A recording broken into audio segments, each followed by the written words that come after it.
In Lancaster County, Pennsylvania, in the middle of a February that dropped to negative 14 degrees Fahrenheit, the kind of cold that bursts pipe joints, kills car batteries overnight, and sends heating bills into numbers that make grown adults feel physically sick, I walked onto a farm where the family inside had not paid a single cent for heat in over 40 years. Not a gas bill, not a furnace service fee, not an electric heating surcharge.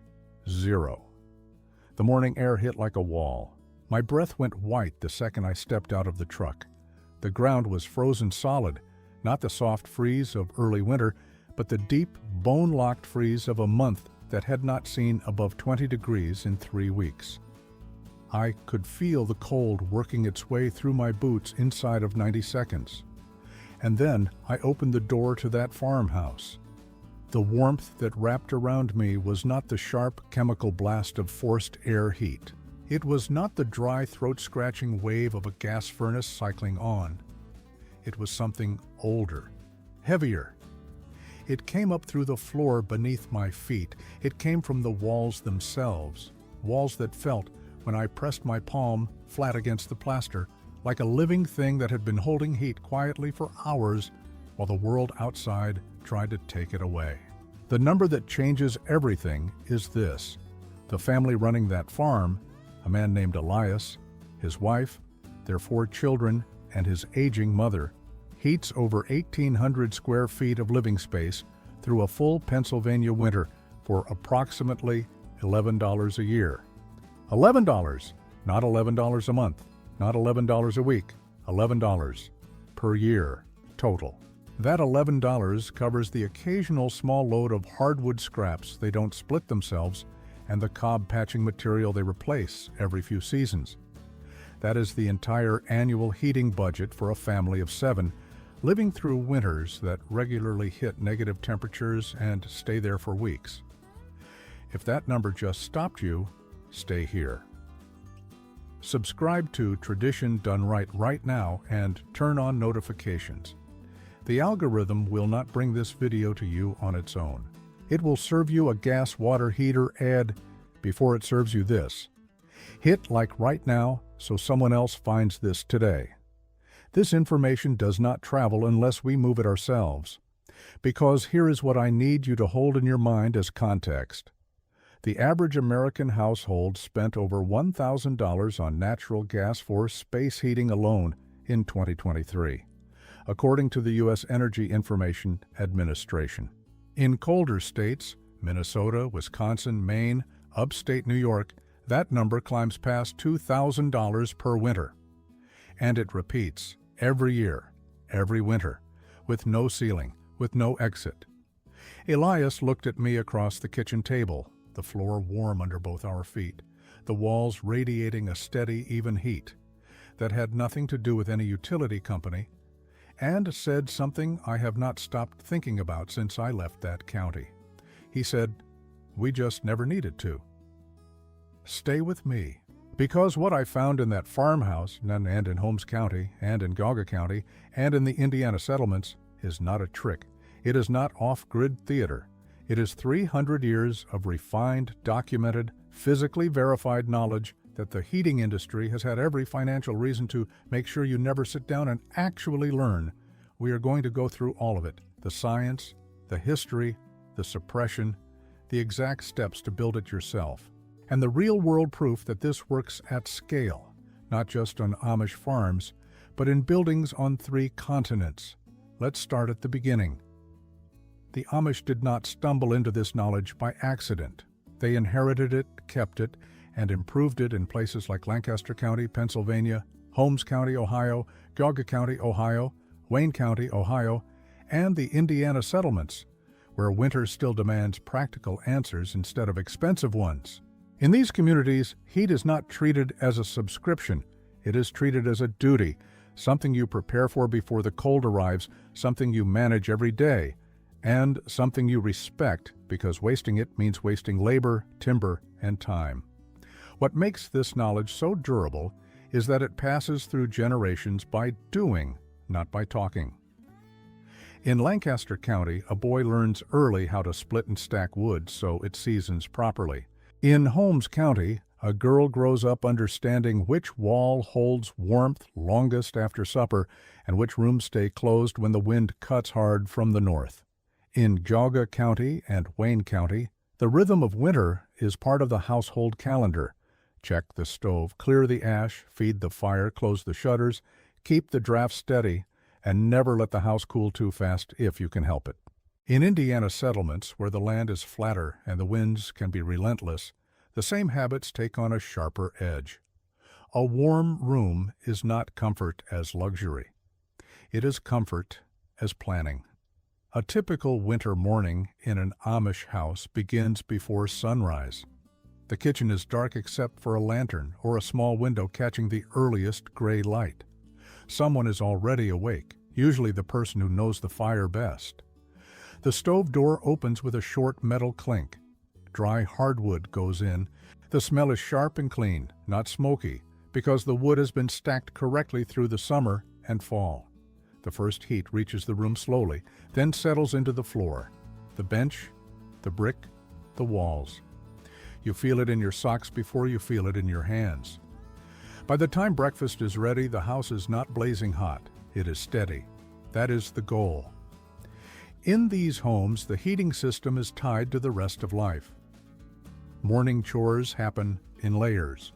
Someone feeds livestock while another person starts bread or heats water. Children are taught not to leave doors open. They are taught that a house keeps its warmth the same way a barn keeps its animals, through habit, discipline, and attention. The day is shaped around the fire, not the other way around. In colder months, people move more deliberately. They wear layers indoors. They gather in the warmest room. They plan their work so the hottest tasks happen when the stove has done its best work. What is striking is how ordinary all of this feels to them. There is no sense that they are sacrificing something essential. They have simply kept a form of knowledge that modern households replaced with machinery and bills. A family like Jakob and Ruth's does not think in terms of utility companies or thermostat settings. They think in terms of fuel quality, wall thickness, sun angle, draft, and thermal storage. They know that a south-facing window can help the whole room stay livable longer. They know that a dense wall or earthen bench can hold warmth until late at night. They know that if the house is designed correctly, the fire does not have to work nearly as hard. This is why the knowledge survives. It is practical enough to teach a child, reliable enough to repeat every winter, and useful enough to keep a family warm without turning heat into debt. 300 years of adaptation have turned it into something refined, quiet, and extremely hard to replace. And once you see how the heat is actually being stored and moved through the house, the next question becomes unavoidable. What is the physical principle that makes it work so well? The reason this works is not magic, tradition, or luck. It is thermal mass, combustion physics, and very basic heat transfer, the same science that engineers use in passive solar buildings, masonry heaters, and high-performance homes. Once you understand those three pieces, the whole Amish system becomes so simple that the real mystery is why the rest of the housing market still ignores it. Start with the first principle. Air is a terrible storage medium for heat. Dry air has an extremely low volumetric heat capacity, around 0.088 BTU per cubic foot per degree Fahrenheit, according to standard building physics references used in MIT's 4.401 Environmental Technologies in Buildings Course Materials from 2018. That means air warms quickly and cools quickly. It is why a forced air furnace can make a room feel hot for a few minutes, and then leave it cold again the moment the blower stops. Now compare that with dense materials like brick, stone, adobe, and cob. Portland State University's thermal mass research from 2015 reported adobe at about 25 BTU per cubic foot per degree Fahrenheit. MIT's building materials lecture materials from 2018 place masonry materials in a similar range, depending on composition and density. That is roughly 1,300 times the heat storage capacity of air per unit volume. In plain language, a room full of hot air is not a heater. A wall full of stored heat is. That is the first secret. The second secret is how the Amish and other off-grid builders actually put the heat into that mass. A conventional gas furnace burns fuel, heats air, and pushes that air through ducts. The problem is that air is a terrible carrier and an even worse battery. A lot of the heat goes out of the house in the exhaust stream, and a lot of the rest collects near the ceiling where it does the least useful work. The U.S. Energy Information Administration's 2023 household energy data show that space heating remains one of the biggest recurring utility costs in the country, which tells you how inefficient the default system remains at scale. A rocket mass heater works differently. It burns wood in a high-temperature chamber where the combustion is much more complete. A peer-reviewed computational model published in Applied Thermal Engineering in 2015 found exhaust temperatures for rocket mass heater systems in the range of roughly 70 to 140 degrees Fahrenheit, far below the 350 to 600 degrees Fahrenheit commonly associated with conventional wood stove exhaust. That means the heat is not being thrown outside. It is being captured in the mass around the exhaust path. The performance numbers are where this gets hard to dismiss. Conventional wood stoves are often sold as 75% efficient, but that figure does not reflect real-world operation very well. In practical use, especially with imperfect fuel or poor operation, the effective efficiency drops far below that.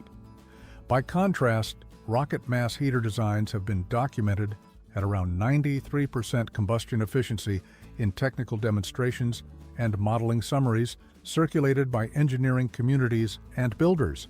More important than the label is the lived result. Many users report using about 1/10 the wood of a conventional stove, or 75 to 80% less than a modern high-efficiency wood stove. That is not a small difference. If a typical cold climate household burns 3 cords of wood a winter, cutting that to 1/3 of a cord changes everything. Labor, storage, smoke, and cost all collapse at the same time. At a 2025 retail price of roughly $300 to $350 per cord in many regions, that means the fuel bill can fall from around $1,050 to about $105. For families using their own wood, the cash cost shrinks even more to little more than hardware, maintenance, and occasional replacement materials. Now add passive solar design, which is the other half of the Amish logic. The U.S. Department of Energy's Performance Monitoring and Evaluation Program studied 335 passive solar homes between 1979 and 1981, and the published reports documented major reductions in auxiliary heating demand when homes were properly oriented and built with enough thermal mass. In many cases, passive solar homes needed 50 to 70% less supplemental heat than conventionally built homes of similar size. The principle is straightforward. South-facing glazing admits winter sun. The sun warms dense interior surfaces, and those surfaces release the heat slowly after sunset. That is why the orientation of the house matters.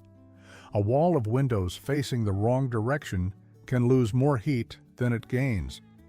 A wall of windows facing south, paired with a thick earthen floor or masonry bench, becomes a seasonal battery. The National Renewable Energy Laboratory's passive solar resource data have long shown that even northern U.S. locations still receive enough winter solar radiation to contribute meaningfully to space heating when the building is designed correctly. In other words, even in cold places, the sun is still doing work. Most houses just fail to collect it. You can see why the Amish preserve this knowledge so carefully. It does not require a complicated technology stack. It does not depend on a utility grid. It does not need a compressor, a blower motor, a service contract, or a monthly bill. It depends on the shape of the house, the density of the materials, the dryness of the wood, and the discipline of the person tending the fire. This is what makes the whole thing feel so concealed. The physics is not obscure. The measurements are not controversial. The engineering is not beyond ordinary people. A wall with enough mass stores heat. A high-temperature burn extracts more energy from the wood. A properly oriented home collects solar gain for free. Put those together and you get a heating system that can operate with a fraction of the fuel of a conventional furnace. And once you see those numbers side by side, 25 BTU per cubic foot per degree in masonry versus 0.18 in air, 93% combustion efficiency versus a much lower real-world furnace result, 50 to 70% less auxiliary heat in passive solar buildings, the question stops being whether this works. The real question becomes why your house was not built this way in the first place. The physics is simple. The implementation is practical. The cost is low. So why does almost no one outside traditional communities build this way? The answer is not that the technology is dangerous, untested, or ineffective. It is that a fully built house with a $200 heating system removes millions of households from a multi-billion-dollar revenue stream, and that revenue stream is protected by lobbying, code structures, and a decades-old equipment industry that has learned to make its products mandatory. Start with the numbers. In 2021, the natural gas industry in the United States collected roughly $77.7 billion in total sales revenue, according to the American Gas Association's 2021 Gas Facts data. Of that amount, $49.8 billion came from residential customers alone. That is not a side business. That is the core of the utility model. Households that must pay every month for the rest of their lives, with no realistic exit. The heating equipment industry is its own massive market. The U.S. heating systems market generated $45.6 billion in revenue in 2023, according to Gitnux's 2026 Heating Industry Statistics Report. The global gas heating equipment segment alone accounted for $55, $4 billion in 2023. These are companies that sell not just the furnace, but the service contract, the annual maintenance, the replacement parts, the ductwork, the thermostat, and eventually the next furnace when this one reaches its 15-year design life. A household that builds a cob bench and a rocket mass heater core out of fire brick, clay, and a 55-gallon drum removes itself from that entire revenue cycle. A single household paying $150 in materials instead of a $5,000 furnace and a $1,000 annual gas bill looks small. Scale that to a neighborhood, a city, a state, and you are talking about a revenue line that begins to crack. The lobbying arm of this industry is not subtle. A peer-reviewed study by Drexel University environmental sociologist Robert J. Bruhl, published in 2018 and documented by Oil Change International, found that the fossil fuel industry spent nearly $2 billion on climate-related lobbying in the U.S. Congress between 2000 and 2016. Environmental organizations and the renewable energy sector were eclipsed at a ratio of roughly 10-to-1 by spending from the fossil fuel, utilities, and transportation sectors. Open Secrets data from 2025 shows that the natural gas transmission and distribution industry alone spent $6 million on lobbying in just the first quarter of 2025. Carrier Global Corp, as one of the largest HVAC manufacturers in the world, spent $544,373 on in-house lobbying in Q3 2025 alone and has invested more than $15.6 million in lobbying efforts since 2019, according to Legis One's November 2025 report on HVS policy advocacy. But the more direct suppression of thermal mass and rocket mass heating does not happen in Washington. It happens in your local building department, in the code books, in the language that says what is allowed and what is not. Rocket mass heaters, despite testing at 93% efficiency, despite exhausting nearly pure steam and carbon dioxide, despite operating at exhaust temperatures lower than a household dryer vent, are excluded from standard building codes across most U.S. jurisdictions, as documented in public engineering discussions on permis. common in the 2026 video archive from freeheat.info. Rocket mass heaters fall outside the existing approval structures because those structures were designed around products that have been commercially certified by testing laboratories that are funded in part by the very industries whose products they certify. The American Society of Mechanical Engineers standard ASTM 1602D03 covers masonry heaters, and a rocket mass heater can technically be built to that standard, but local building officials typically have no training in masonry heater evaluation, and the path to approval requires either an engineer's stamp, an alternative appeals process, or a jurisdiction that has proactively adopted its own masonry heater ordinance. Portland, Oregon is one of the very few major U.S. cities to have done so. What this means in practice is that a homeowner who builds a rocket mass heater, a system that demonstrably reduces wood consumption by 90%, produces negligible particulate emissions, and heats a home for a fraction of any commercial alternative, may be denied a certificate of occupancy in their own home. Meanwhile, a gas furnace that operates at 80% efficiency requires professional installation at costs between $3,000 and $7,000, and connects the homeowner permanently to a metered fuel supply is pre-approved in every residential building code in every state in the country. The financial motive is not hidden, it is just never stated directly. A household that builds a thermal mass heating system using a rocket mass heater core, a properly oriented south-facing glazing layout, and a cob or stone thermal mass floor is permanently removed from the residential natural gas billing cycle. Multiply that household by a neighborhood. Multiply that neighborhood by a city.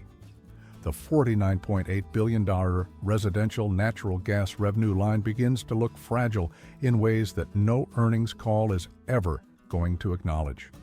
Look at the cost comparison. A factory-built masonry stove starts around $8,000 and often goes up to $20,000. According to the 4 Green Heat organization's masonry heater cost estimates. Turnkey site-built masonry heaters can cost between $20,000 and $40,000, depending on materials and craftsmanship, as noted by Feuerges and Green Main Homes.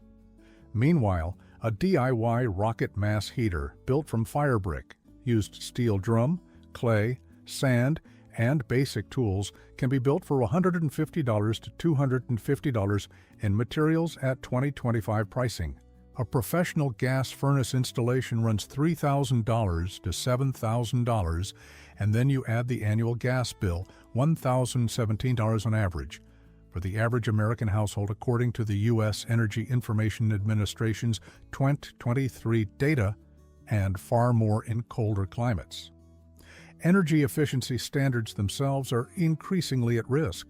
The State Impact Center's April 2025 report on efficiency standards notes that consumer-benefiting efficiency standards that reduce energy bills and strain on the grid are being challenged politically. The pattern is the same. The more a standard threatens a large, entrenched revenue stream, the more opposition it faces. The more a technology like a rocket mass heater avoids that revenue stream entirely, the more it is kept out of the system. The Amish are not a threat because they are large in number. They are ignored because the industry does not need to suppress what it can simply decline to distribute. No major architecture school teaches thermal mass heating as a primary residential system. No home builders association promotes it. No government housing program funds it, and no building code has been written to make it easy. The system is not hidden in a vault. It is hidden in plain sight, on a warm floor in Holmes County, in a cob bench in Wayne County, in a farmhouse in Lancaster that has not had a gas bill since before most of us were born. The financial motive is fully exposed now. A household that builds its own heat for $200 is a household that does not pay the utility. A household that does not pay the utility is a household that does not exist in the revenue report. A system that does not exist in the revenue report is not going to be taught in school, promoted by code, or pushed by the algorithm.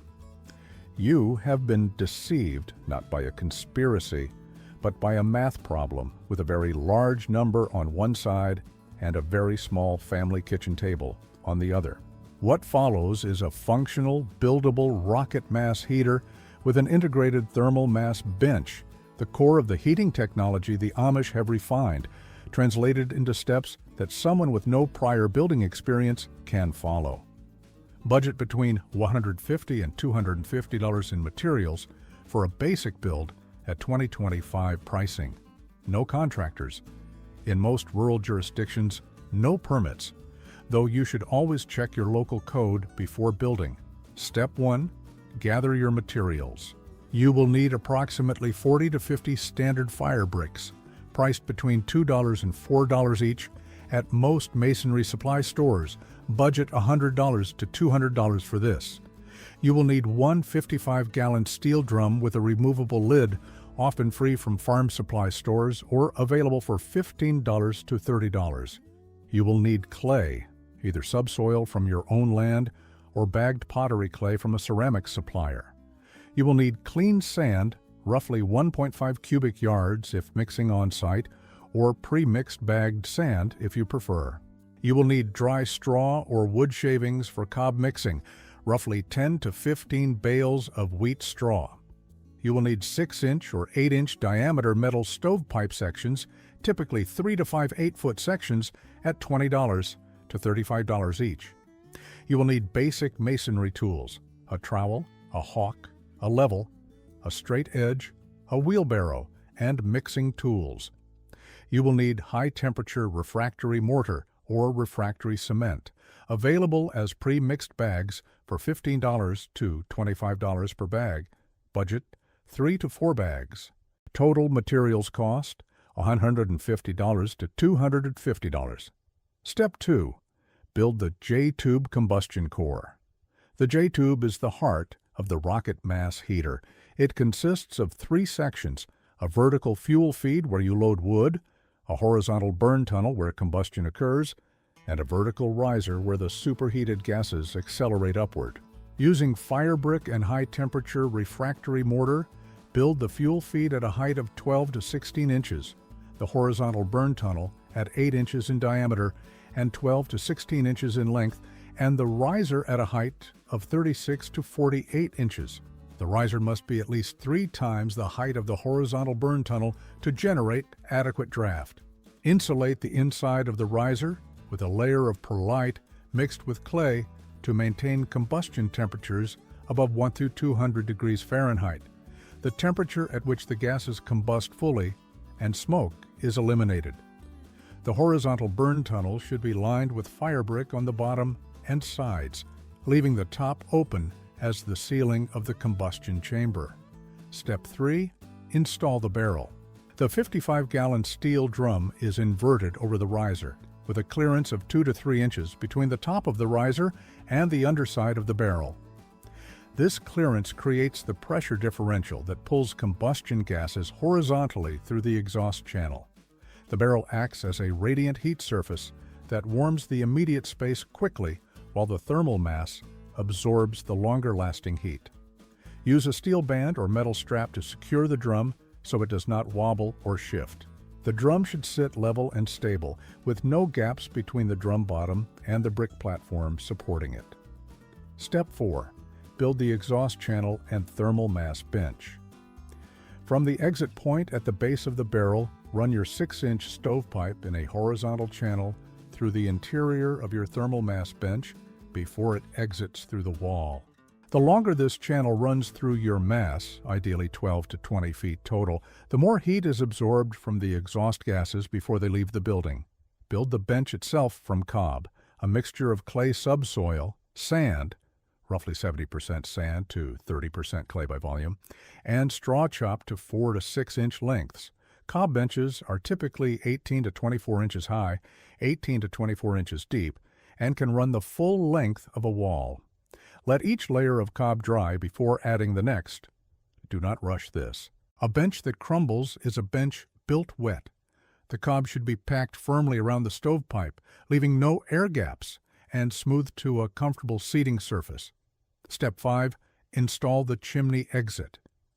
The final chimney exit from the thermal mass bench to the outside should be vertical, a minimum of 3 feet above the roofline, and no longer than 6 feet of total vertical rise at this stage. Keep it simple. The draft in a rocket mass heater is created by the combustion column, not the chimney.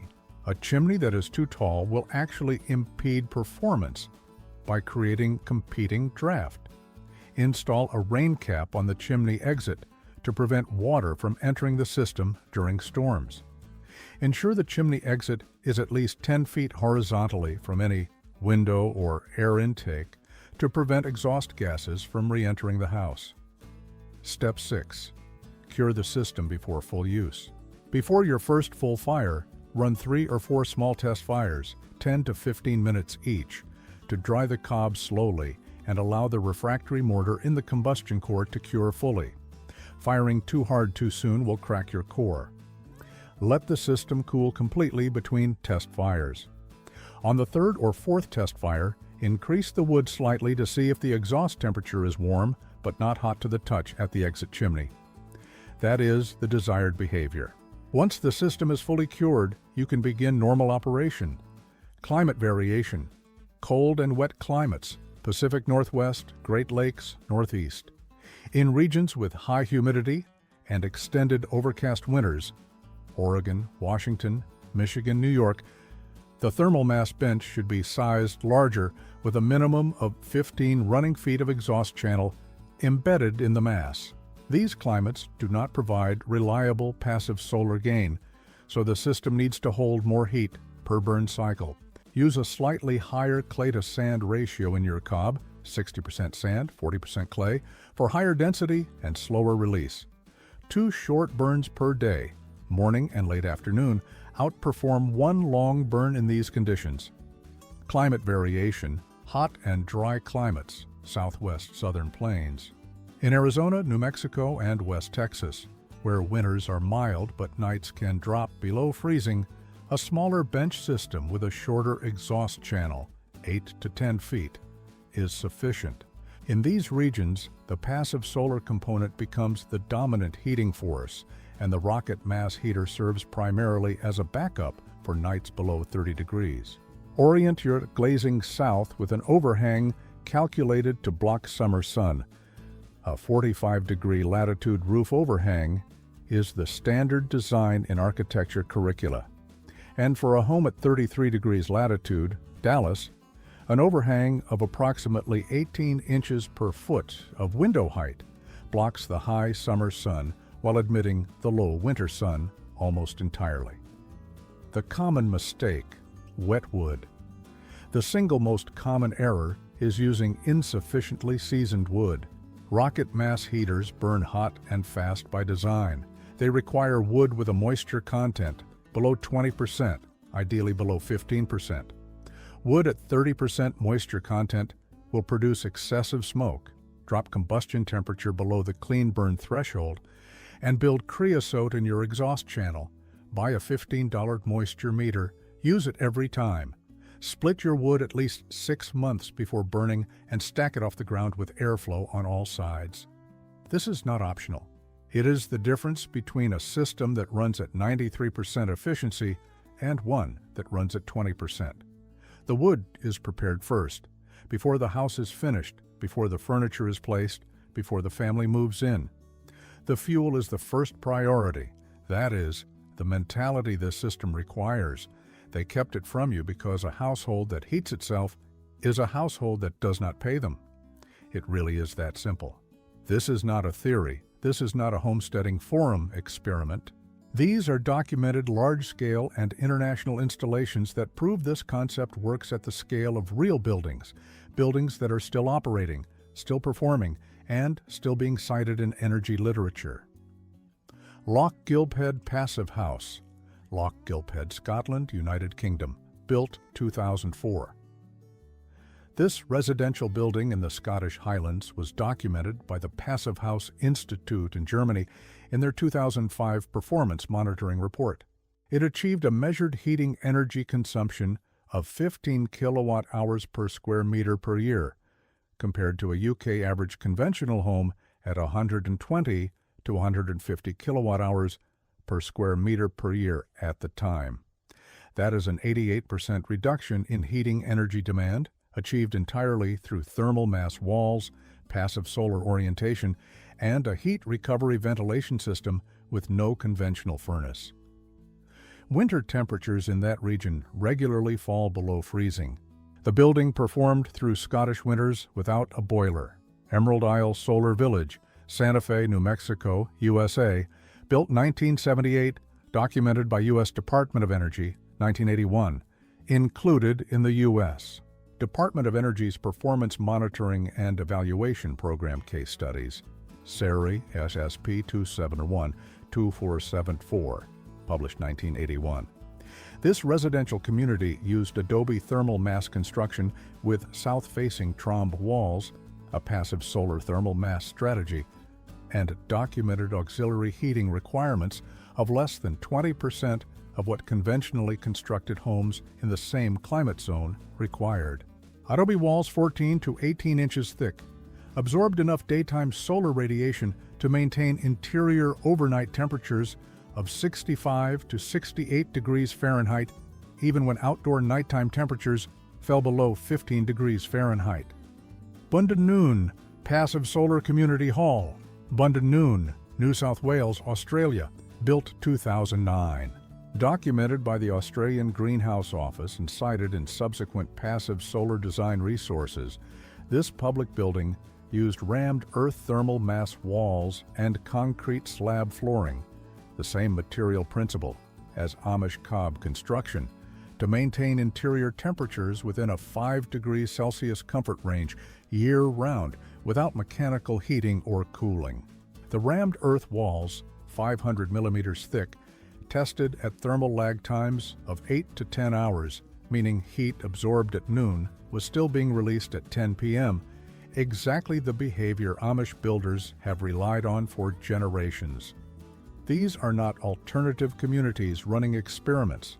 These are documented buildings with documented performance numbers spread across 3 continents, built in climates as cold as the Scottish Highlands and as variable as high-altitude New Mexico.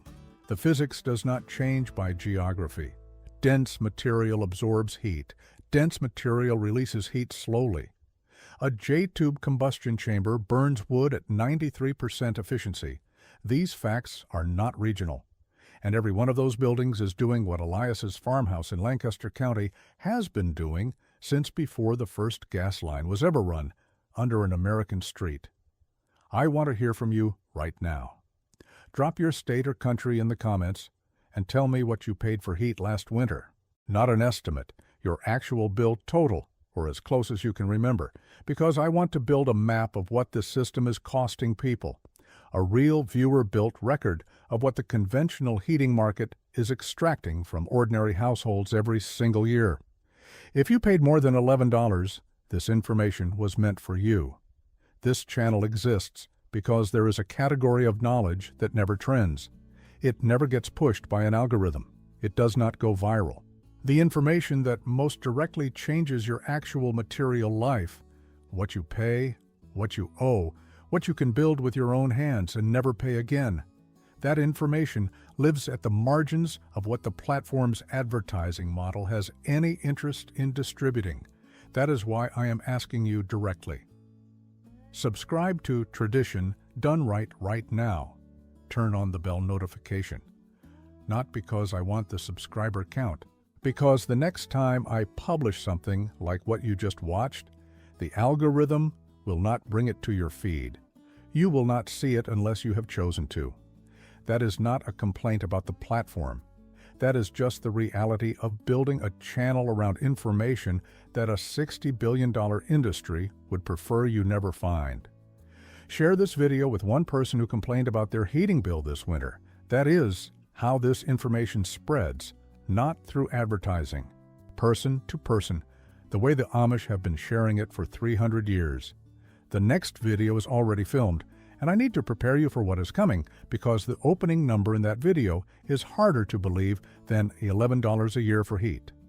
The next video is about water. Specifically, about the fact that the Amish have been producing clean, safe, filtered drinking water indefinitely at household scale, using a system that costs less than $40 to build, requires no pump, no electricity, no filter cartridge replacement, and no service contract. The single number that opens that video is this. Americans spend $19 billion every year on bottled water, and every dollar of that $19 billion is spent on something a gravity-fed, layered media filtration system built from materials available at any farm supply store could replace permanently. That video goes up next. If you leave this page without subscribing and turning on notifications, there is a meaningful chance you will never see it. The Amish did not build warm houses because they were poor. They built warm houses because they were paying attention. That is the difference between inherited knowledge and monthly dependence. One of those costs $11 a year. You already know which one.